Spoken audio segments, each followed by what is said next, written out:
os hable de la universalidad de la fe, ¿no? Una fe que no es solo para los judíos.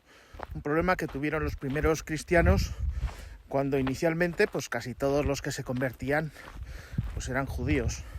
Pero ya, como sabéis, en el libro de los Hechos de los Apóstoles se nos narra el concilio de Jerusalén, cuando se juntan los apóstoles con Pablo, con Pedro a la cabeza, para discutir ese gran problema que tenían.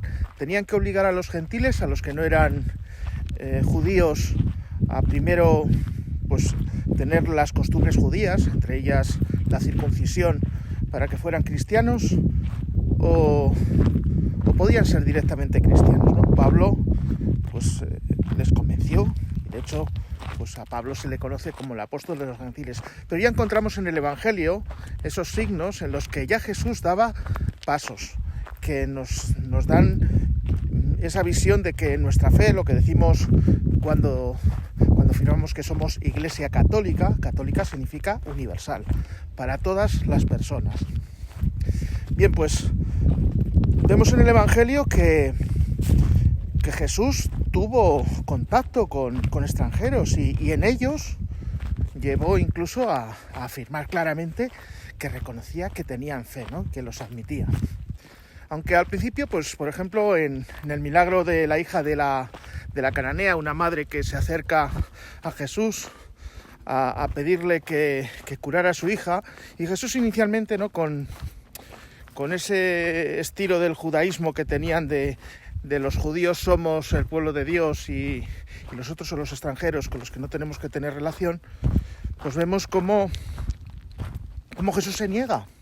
Inicialmente dice, ¿cómo vamos a echar?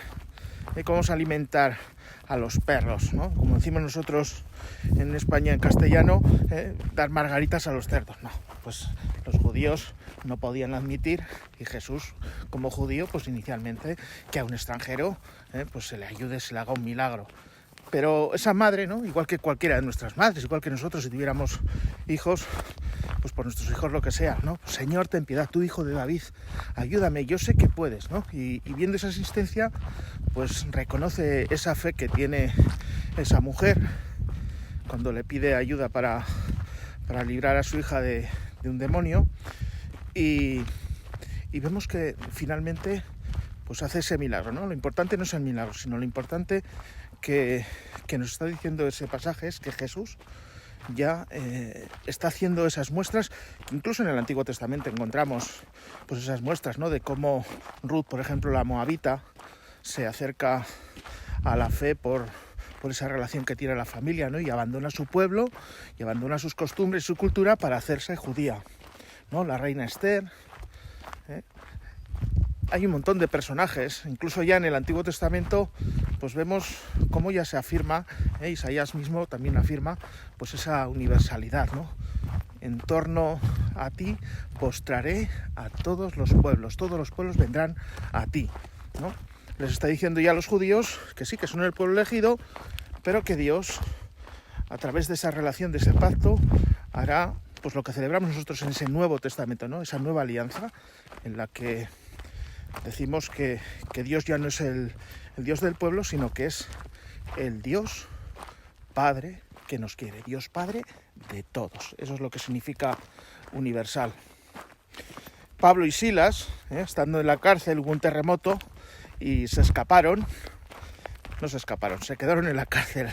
Y cuando vino el carcelero, a poco se suicida, y estando allí, oye, no te mates, que estamos aquí, ¿no? Pues se convirtieron el carcelero y toda su familia, ¿no? Vemos cómo se va descubriendo poco a poco que verdaderamente celebramos que nuestra fe tiene que ser universal, que Dios es un Dios Padre para todos. Y yo os animo a participar de esa universalidad, ¿no? Que no solo cuando estemos en nuestra parroquia, sino que intentemos participar en celebraciones en otras parroquias y vivir eso, ¿no? Yo sí os tendría que decir un momento de mi vida en los que vivo más esa universalidad, pues claramente os diría pues cuando he participado en las Jornadas Mundiales de la Juventud, ¿no? Estar con tantos jóvenes de todo el mundo, con su idioma, con su cultura, con sus costumbres, pero ahí nos unía algo, nos unía una misma fe.